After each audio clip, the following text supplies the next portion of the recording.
Welcome back to the SSI Executive Conversations podcast. This is part 3 with Berk Tas, the CEO of CNTR.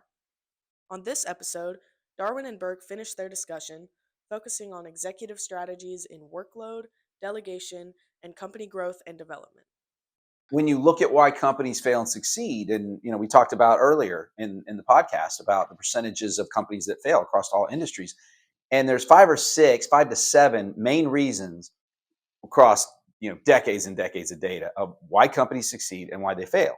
And leadership relevant to mission, vision, and company alignment Mhm. are always two of for success or failure, and then hiring the right talent or the wrong talent.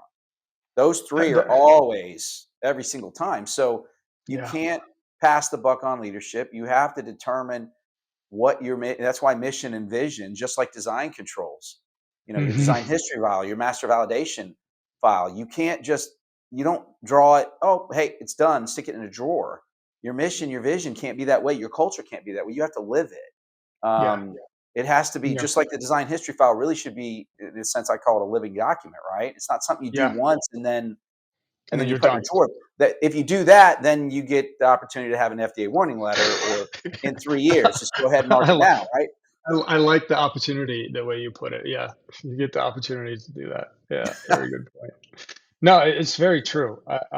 It and I think you're back to your original question, when you're hiring, what sort of crossover talent, who should lead? These are really complicated questions, and I Mhm. think people need to spend more time. I'll tell you this with wholehearted belief. No one can spend enough time on this. You can always spend more of your energy. Now it becomes what's more impactful for your business, that brutal prioritization you have to do. Right. But these sorts of skills on who is leading, who is in charge, to me, that's why I call it a caregiver. The way I view a leader is who's going to be that core part of driving the culture. Who are these people? Who are the key Right? stakeholders for it? Exactly. Why should they? Why would people follow them? Right? How do they earn this right, this like sacred post to set a culture for other people who are going to leave their families, come to a job, spend a bajillion hours, go through all this pain? Who are these people that get to set that?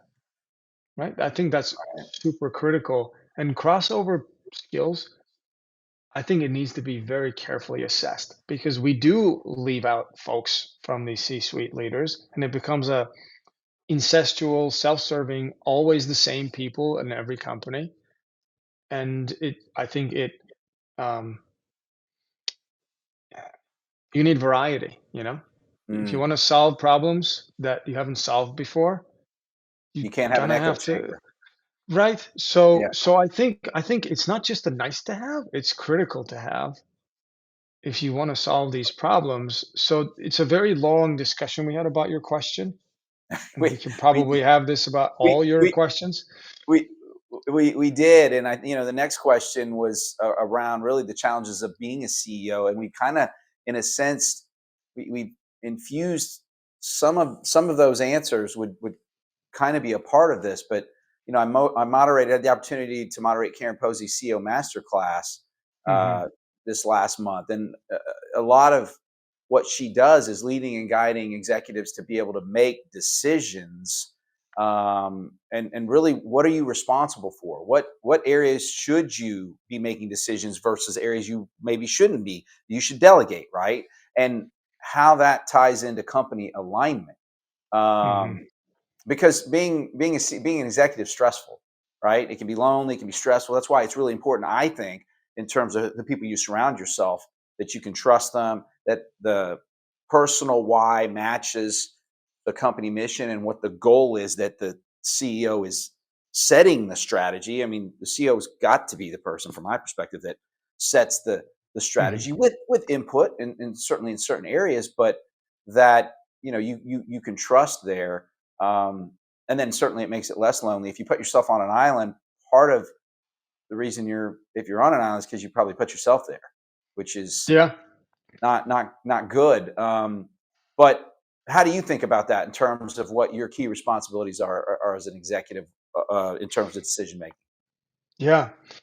Um, Another one of these topics that you can have an hour podcast on. Right, we could. Um, Real honestly, so I think of a CEO role in a startup specifically. I can't speak for what it's like to be a CEO of a Fortune 500 company, Uh-huh. um, which I assume is probably drastically different. But for us, I think of the job more like what a lighthouse does. You know, a lighthouse shines very bright for a very brief period of time in a certain location, and then it is always moving, right? Yes. Um, and it doesn't try to light everything at the same time. I think Right. that's what creates a lot of stress.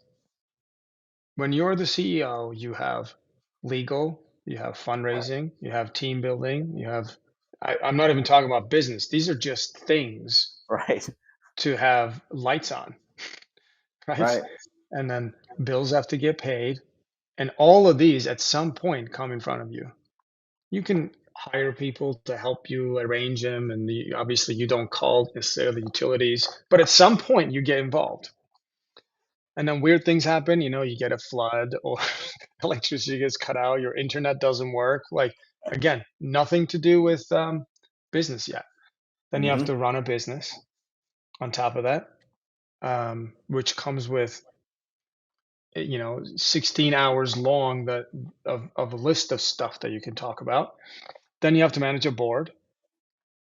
On top of that, you have to manage investors that may not be on your board. And then you have investors that you like to bring on that are not with you yet. Right.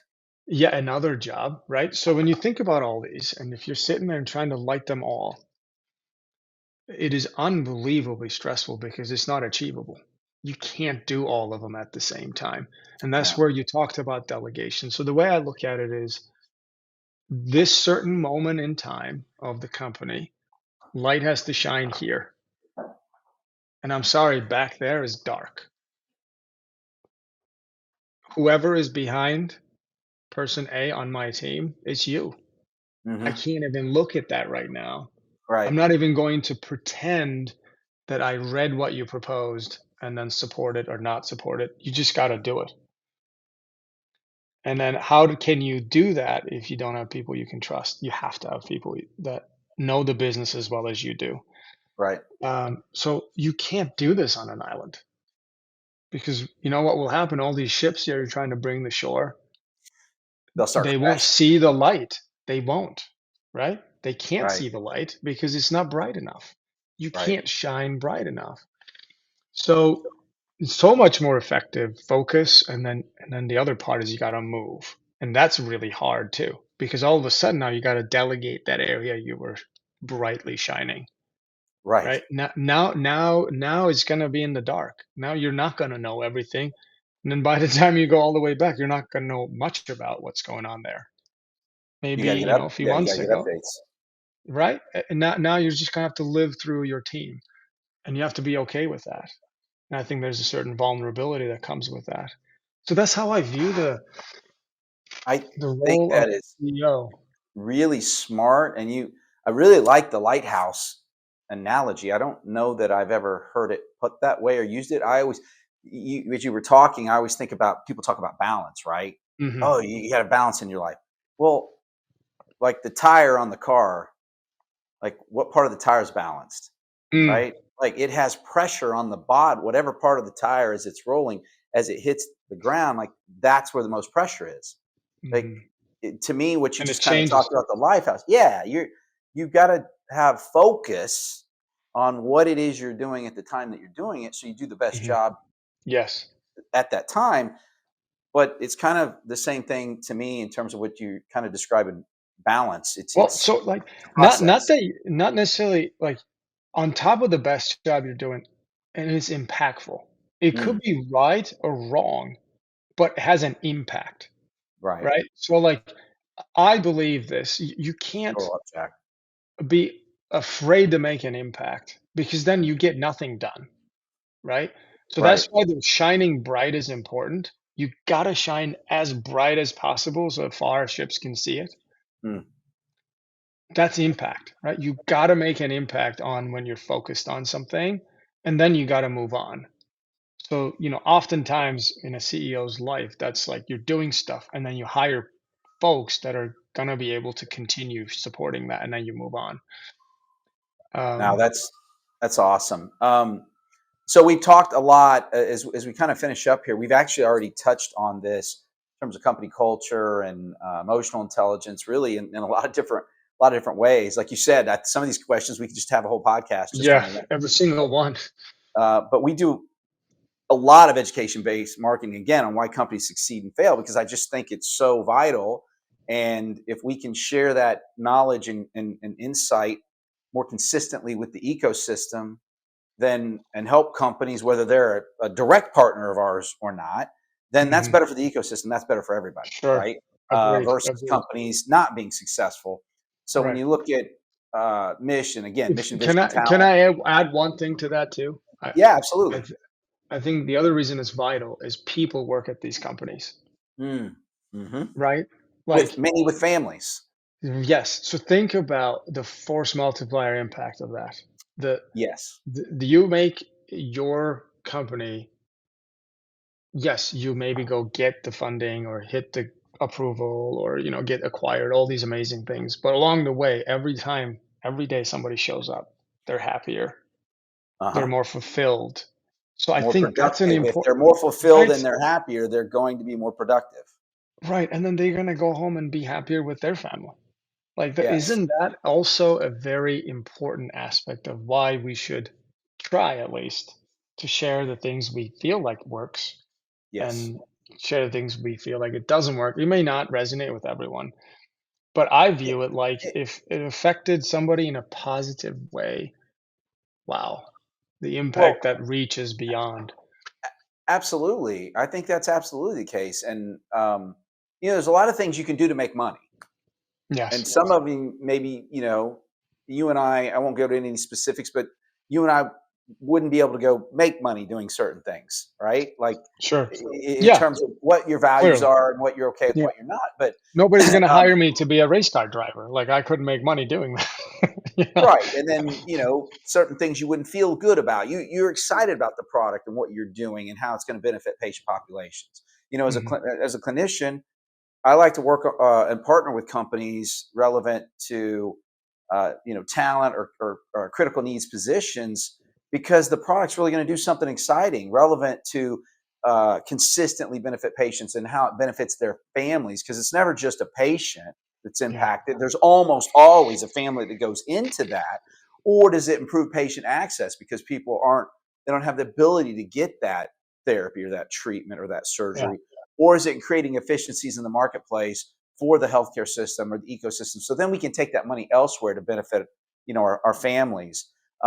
So we all again know it's hard, but if companies are doing that and it's benefiting those patients, and then people are getting to grow in their careers, correct? They're if they're in the 30% that make it, those families are going to be better off, Mhm. and how they live their lives. I really think that's really important. Right. Versus nobody's excited when layoffs are happening.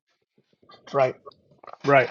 Um, Nobody is excited. And, um, there's people like Elon Musk, which, um, I think like what he's done is incredible, right? It's probably one of the most prolific people in our lifetime, the changes and the projects he's pursued. But I wouldn't advise operating like that, unless you're able to back it up like he can. But, Being in it's business is hard. Leading a company, having a startup, but June was our 8-year anniversary. I wouldn't want to go back and redo the first year. To be yeah, completely, if you told me, put a gun to my head, I could do it, but I really wouldn't want to do it again. And I think most people know the stories of him, sleeping 2 to 3 hours on the couch and working and not having like, yeah, that's pretty. I know. That's not for everybody. No, and it's probably also hurts a lot of people along the process. You know, there's a Hmm. bunch of people that get yelled at, or you hear stories here and there, and all the time, and like you know, I I wish I can be as smart, but I presume he's pretty smart. I don't know, but I From the assume he books, is. I've actually with him, he's got a library, or like a preferred reading list, right? I think I've Mm, read maybe 7 of the books on his, just because I was like, "Well, what's he read?" Like, mm, could I even read it? interesting. Like, can I can I Is it actually is it read the written in book English? and Yeah, understand yeah, what yeah, it yeah, is? yeah, Um, but yeah, I mean, it's his thought process and how he answers questions. Some of his interviews, the answers are remarkable. I mean, look at how many companies won't hire somebody if they don't have a college degree. And he was being asked that question. He's like, well, I mean, that shows that you can follow directions and like you make your bed and you did your homework and like you went to class. But like, if I mean, I'd be more impressed if 2 years in, like you actually like went and did something productive, yeah, yeah, which yeah, not even finished the degree, right? So yeah, it's yeah. it's a different way of thinking. Yeah, and it's like very out of the box. That's why I brought him up. I think like the impact and the wealth that his companies generated are enormous, Hmm. right? And not just for him, for a bunch of people around him, investors and a lot of people that are making a lot of money. But a lot of people are feeling a lot of pain too. Mm. Like 4,000 people got fired from Twitter or whatever it was overnight. But Um, they got more productive, so like I think which is interesting, right? it In terms probably of yeah, it probably was the right thing to do. I don't know. It's just that I feel like unless you're in that caliber of person, like he's unique, right? Unless hmm. unless you're like that, you're probably better off remembering that there's people involved in the Hmm. decisions you make. This is what I'm trying to get at. Like Yeah.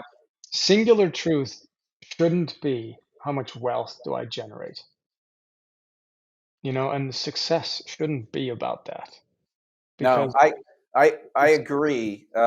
short. you know, I look at that situation like though as as a startup from our seats. At the same time, are you running a business or like you look at the government, right? Government just yeah, keeps adding more and more positions, and it's like right. it seemed like maybe that's what I don't know enough. Well, All so I that's know it. is I read people said they were going to go out of business after they laid all these people Yeah, off, and and nothing happened. No, I right, think everything actually got more I profitable. think I think I so. mean, It's like people will say it's not working, but it is working, and people are using it. So I think like that's a very good point. It's not a you're not a benevolent organization, but every time I had to make tough decisions, lay people off, and it's awful. muddle with people's careers, I actually view it a bit like, hey, this is a responsibility I have for you as well. Hmm. Because what's the point of working here if you're not adding value? There's no point, There's a better right? place for that person, and that's why to me it's so important to really understand what your the mission, the vision is, and have your interview process delineated between cultural fit and technical so that because I you're agree. saving your company and you're saving them too, even if they Yeah. don't know it, they want And to come see there that because that's what I believe. the I think cost of the that's mishire. And I was never really strong at that, and I still don't like it, but at the same time, most of the time when you make that mistake, it's because you didn't really understand the cultural fit up front, or maybe you got the wrong person in the wrong seat and it's not working out. You run out of runway, and most of the time they already know they shouldn't be there any longer anyway. It's just how many people let somebody go and they should have done it 4 months a long previous. time ago. Yeah. No, I Um, think a lot of people have this example. So I think there's like a lot that you can learn from that. I just mm, like to think that you can do it in a way that doesn't fully damage the dignity of the people involved, and yes, do it in a humane way. Now, if I bought Twitter, could you do that with 5,000 people? No. You can't sit down and think about all of them, right? So the right, scale doesn't match and it doesn't apply. right, I only brought it up because, like, I think it happens a lot in our world when you're startups. You lose track of what is important, like what is success, you start to drift towards wealth, and the the Well, I mean, look at the companies, and I won't start hitting names, but I mean, there's 4 top 10 global medical device companies that, use situations of the pandemic to do layoffs. They didn't need to yeah, do layoffs, and they but did, right. but they did. And we don't we don't hold them to account. No. So it is very important, I think, if we want to be impactful humans, I think, because I Well, think you nothing. can run a very successful business, very successful, Mhm. um, because you will have created a place that only people that fit are there. It's not for everybody, Right. right? They'll But find a different thing. to your point, anything you do, if you do it transactionally, you'll get transactional results. So if you Yeah, want to be a transactional human being, like if you want to be nice to people when you get something out of it from them, or they benefit you, or things are going well, but then you're not going to be that way when things don't go well, or you lay somebody off. Same thing with hiring processes. If you're going to be transactional, relevant to the interview process, you're going to have more cost of mishires. You're going to have more issues. sure. Um, and so it's like anything, right? The more proactive, typically you have better results versus being transactional. And I think, in a sense, you're talking about being transactional because it's easier to be that way versus actually treat somebody like a person, because that Yeah, there's a little bit more that goes into it. That it's a little bit yeah, harder. it is. Yeah, yeah. It requires a little more mental energy. Yeah, Well, but my it's important. friend, I think I could talk to you. I mean, I could just get rid of the schedule for the rest. That probably wouldn't pay the business bills for either one of us And very just well. just Speaking of my, being my profitable, lighthouse is shining here a little too long. exactly, man. Thanks so much. Really appreciate you coming on and sharing your insight and expertise. And I'm cheering you on. Uh, Thank you. we'll Likewise. continue to cheer you on from afar, my friend. Thank you. Same. All the feelings are same. It's always great to see you, and these conversations we have. I'm always challenged to think about, um, my day to day. So it's very reflective, and that's nice. Awesome. Well, I appreciate you, Yeah. brother. I look forward to seeing you at LSI next year. Let me know if I Right can do on. anything for you in the meantime. Sure. Thank you so much. Awesome. Have a great day. Thank you. You too. Bye bye. Thank you so much for listening to this episode of the SSI Executive Conversations podcast. If you'd like to see more, please follow us on LinkedIn and subscribe to our YouTube and RSS. Visit ShurigSolutions.com to learn more about SSI and receive a complimentary consultation.